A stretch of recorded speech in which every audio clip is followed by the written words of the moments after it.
October 2024. I had spent nearly 6 months searching for a place to live. Rent prices were rising every week, and every apartment I visited seemed worse than the last. Mold on the walls. Broken plumbing. Strange landlords asking strange questions. I was exhausted. One rainy Tuesday night, after another failed apartment viewing, I sat alone in my tiny motel room scrolling through property listings. That's when I saw it. A 2-story Victorian house. 5 bedrooms. 2 bathrooms. Large backyard. Recently renovated. And the price? $1. At first, I laughed. It had to be a mistake. Nobody sells a house for $1. I clicked the listing. The photographs looked surprisingly normal. Fresh paint. New floors. Clean windows.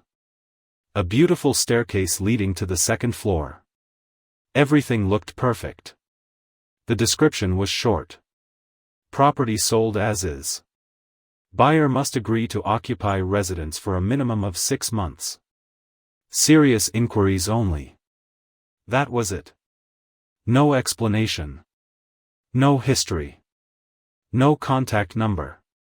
Only an email address. Something about the listing bothered me. I couldn't explain why. Maybe it was how ordinary everything looked. Maybe it was the fact that nobody had commented on it. Or maybe it was because deep down, I knew there had to be a catch. Still. I sent an email. Less than 3 minutes later, a reply arrived. You may inspect the property tomorrow at 7 p.m. Come alone. My stomach tightened. Come alone? Who writes that? I almost deleted the email. But curiosity won. The next evening, I drove 3 hours through endless forest roads until my GPS announced that I had arrived. The rain had stopped. Fog drifted across the road. And standing in front of me was the house. It looked exactly like the photographs. Except for one thing. Every single window on the second floor was covered from the inside. As if someone desperately wanted to keep people from seeing in. Or seeing out. And then. One of the curt. The front door opened before I could knock. An elderly man stood in the doorway. He looked at least 70 years old. His gray suit appeared decades out of date, and his pale eyes seemed strangely empty. You're here about the house, he said. It wasn't a question. I nodded. The old man stepped aside. Come in. The moment I entered, something felt wrong. The house looked clean. Too clean. There was no dust. No fingerprints. No signs that anyone had ever lived there. The air carried a faint smell of old wood and something else. Something damp. The caretaker slowly guided me through the rooms. The kitchen. The dining room. The living room. Everything looked perfect. Yet the silence inside the house felt unnatural. Even the floorboards didn't creak. Eventually I asked the question that had been bothering me. Why is the house only $1? The old man's smile disappeared. For several seconds he simply stared at me. Then he replied. Because nobody stays. A chill moved through my body. What does that mean? The caretaker looked toward the staircase. The last 6 owners all left before 6 months. Why? They stopped sleeping. I laughed nervously. He didn't. The old man handed me a small brass key. If you buy the house, there is one rule. I looked at him. Never open the attic door after midnight. I waited for him to smile. To reveal it was a joke. He never did. When the tour ended, I walked back outside. Before entering my car, I looked toward the second floor. A curtain moved again. This time I clearly saw a figure standing behind it. Watching me. The caretaker followed my gaze. His expression immediately changed. Without saying another word, he shut the front door. 3 days later, I became the owner of the house. The transaction took less than 20 minutes. $1. That was all. The caretaker vanished immediately after handing me the paperwork. I never saw him again. The first night felt normal. I unpacked my belongings. Set up my bedroom. Ordered takeout. Watched television. Nothing strange happened. At exactly 11:57 p.m., I decided to go to bed. As I climbed the stairs, I noticed something unusual. The hallway felt colder than the rest of the house. Much colder. I checked the thermostat. Normal. Still, the air upstairs felt almost freezing. At midnight, I turned off the lights. Silence. Complete silence.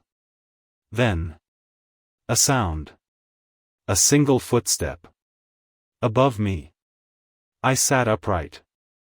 My bedroom was on the second floor. There shouldn't have been anything above me except the attic. Another step. Slow. Heavy. Then another. And another. Something was walking inside the attic. I grabbed my phone.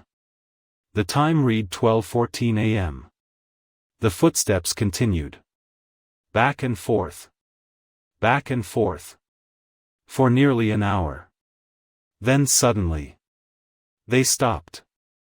The silence that followed felt even worse. I stared at the ceiling. Waiting. Listening. At 2:03 a.m., I finally drifted asleep. A loud bang woke me instantly. I jumped from bed. The sound had come from the hallway. Heart pounding, I opened my bedroom door. The attic hatch at the end of the corridor was open. I froze. I was certain it had been closed earlier. The darkness beyond the opening seemed endless. Then I heard something. A whisper. Soft. Almost impossible to understand. It sounded like someone repeating my name. Over and over again. From inside the attic. I slammed my bedroom door shut and locked it. When morning arrived, the attic hatch was closed again. As if nothing had happened. The next morning I convinced myself I had imagined everything. Old houses make noises. That's what I kept telling myself.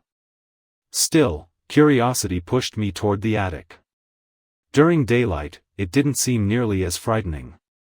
The hatch opened easily. A folding ladder unfolded beneath it.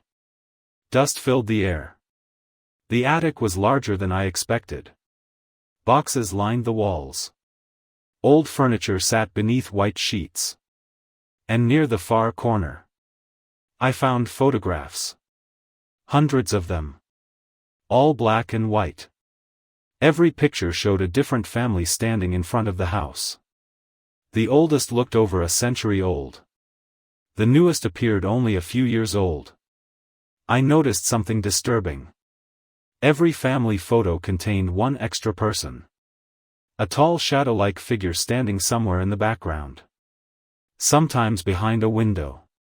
Sometimes behind a tree. Sometimes barely visible at all. At first I assumed it was a trick of the light. Then I examined more photos.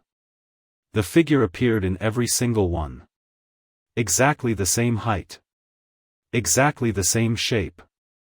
In one photograph, the figure stood directly behind a little girl.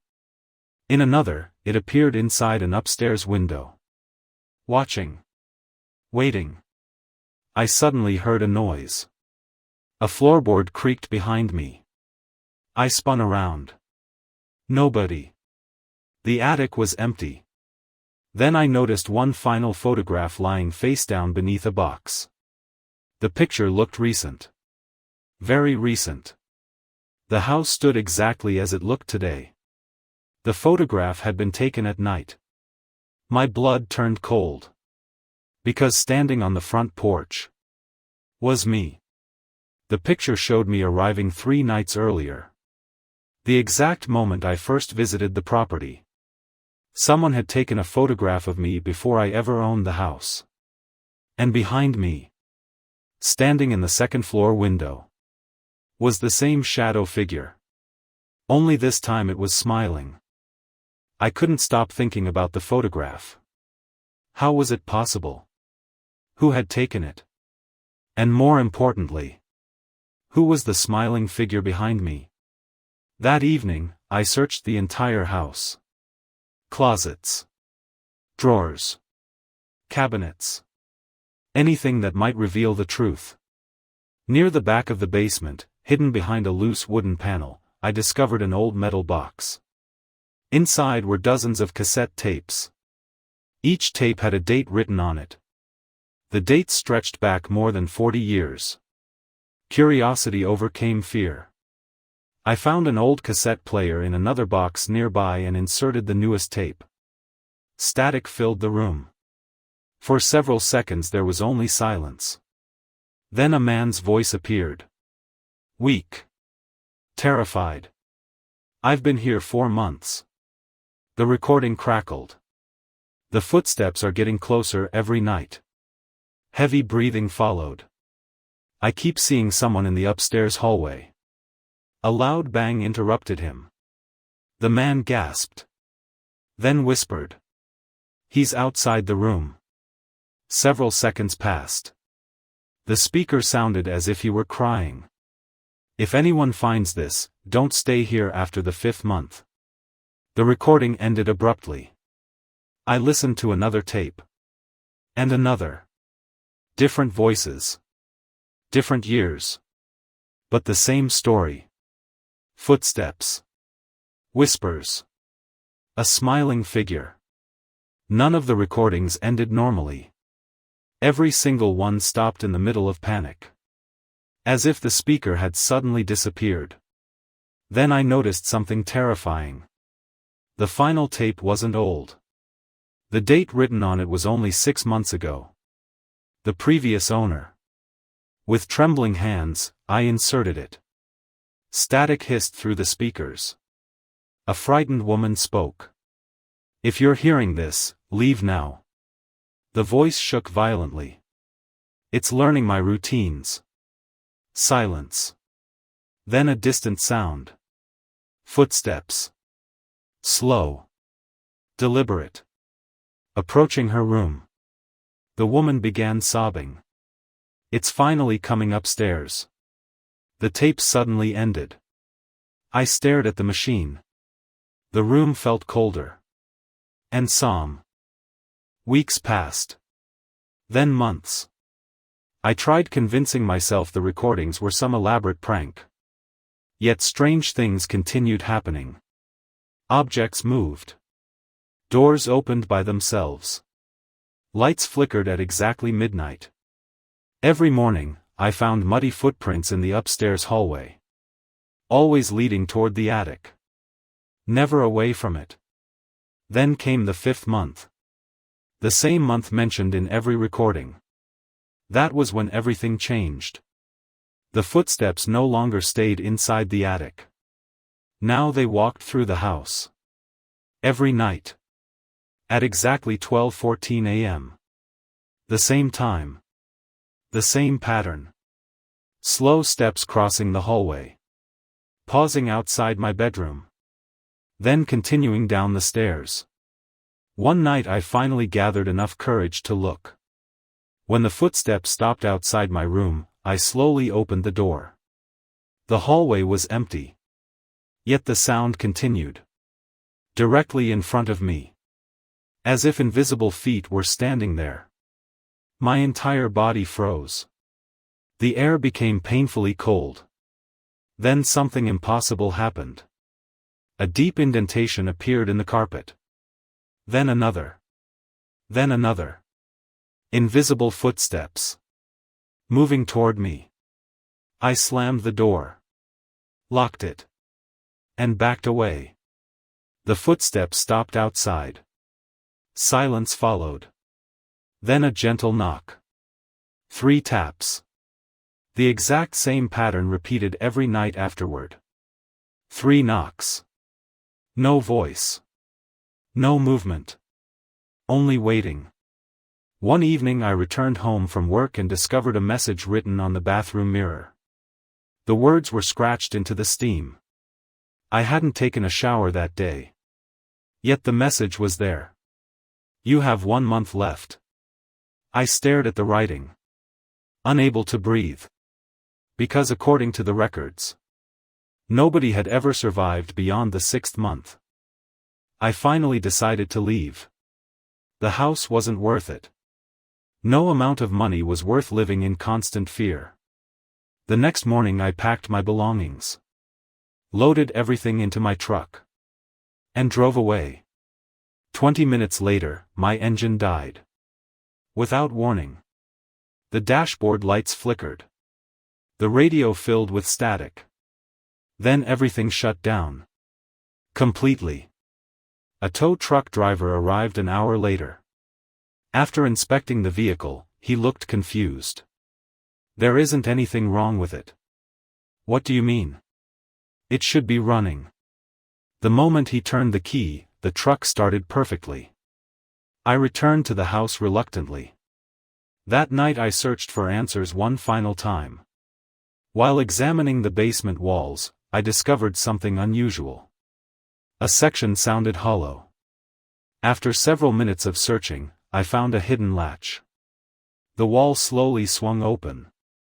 Behind it was a narrow staircase descending into darkness. The air smelled ancient, as if the room had been sealed for decades. At the bottom, I found a hidden chamber. The room contained only one object. A large leather-bound journal. Its pages detailed the history of the house. In 1911, the original owner had become obsessed with immortality. According to the journal, he believed fear could preserve human consciousness. He conducted bizarre experiments inside the house. Then one entry changed everything. The vessel is complete. Another page read, "It no longer needs me." The final entry was written shakily. "It remains in the attic." The journal ended there. No further pages. No explanation. Then I heard a sound behind me. A slow breath. Not my own. I turned around. For the first time, I saw it. A tall figure standing at the top of the staircase. Its face hidden in darkness. Its smile impossibly wide. And for the first time since entering the house, the figure stepped toward me. The figure took another step. Then another. Its movements were slow. Unnaturally slow. Yet every step somehow brought it much closer. I ran. The journal slipped from my hands as I rushed up the staircase. Behind me, I heard footsteps. Heavy. Steady. Unhurried. As if whatever was chasing me already knew I couldn't escape. I slammed the hidden basement door shut and shoved a shelf against it. For a moment, everything became silent. Then, a loud impact shook the wall. The shelf moved several inches. Another impact followed. Wood cracked. I ran upstairs. Every light in the house began flickering. The hallway stretched before me like a tunnel. The shadows seemed darker than ever. Then I heard voices. Dozens of voices. Whispering from every room. Some sounded terrified. Others sounded desperate. As I passed the guest bedroom, the door slowly opened by itself. Inside stood dozens of shadowy figures. They weren't moving. They were simply watching. Their faces were expressionless. Yet somehow I knew exactly who they were. The previous owners. Every person who had lived in the house. Every person who had failed to leave. I slammed the door shut and continued running. The footsteps behind me grew louder. Closer. Closer. Then suddenly all the lights went out. Complete darkness swallowed the house. Only one thing remained visible. Two pale eyes staring at me from the end of the hallway. And beneath those eyes, that impossible smile. The figure tilted its head. Then pointed toward the attic hatch. Slowly. Deliberately. As though it wanted me to go there. And for reasons I couldn't explain. I did. The attic hatch stood open. Waiting. The folding ladder slowly creaked as I climbed. Every instinct screamed at me to turn back. But something stronger pulled me forward. The attic looked different now. Much larger. The darkness seemed endless. As though the room extended far beyond the physical boundaries of the house. Then I saw them. Hundreds of photographs. Covering every wall. Thousands of faces. Families. Children. Owners. Visitors. All connected to the house.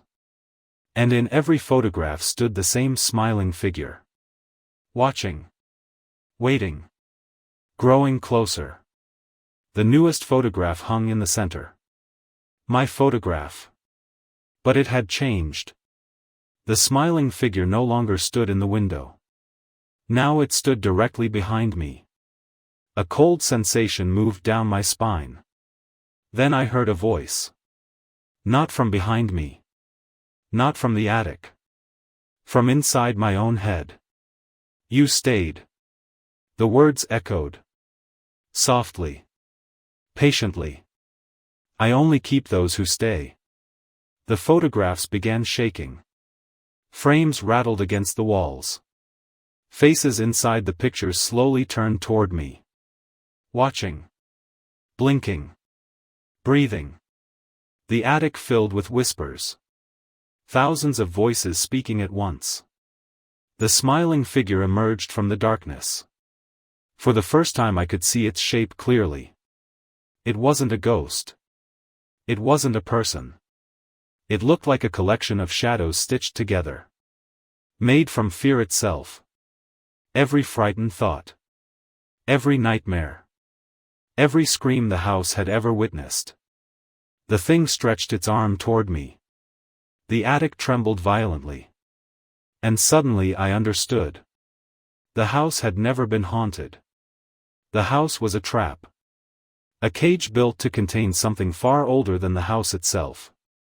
And every owner had unknowingly become part of that prison. The creature moved closer. The whispers became deafening. The photographs trembled violently across the walls. Then I remembered the journal. One sentence stood out. It no longer needs me. The original owner hadn't controlled the entity. He had fed it. Strengthened it. Given it a place to exist. For over a century. And now it wanted another caretaker. Another prisoner. Another face on the wall. I refused. Grabbing a nearby lantern, I hurled it into a stack of old boxes. Flames erupted instantly.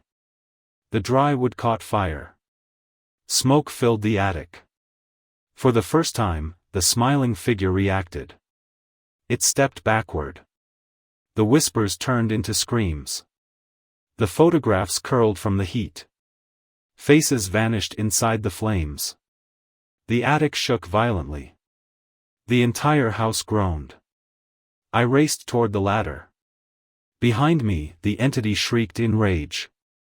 The sound echoed through every room. I barely reached the front door before windows shattered throughout the house. The fire spread rapidly. Orange light consumed the upper floors. I stumbled into the yard. Watching. Waiting. The smiling figure appeared one final time in the attic window. Motionless. Silent. Then the roof collapsed. The house disappeared beneath fire and smoke. By sunrise, almost nothing remained. Authorities never found a cause. No bodies. No evidence.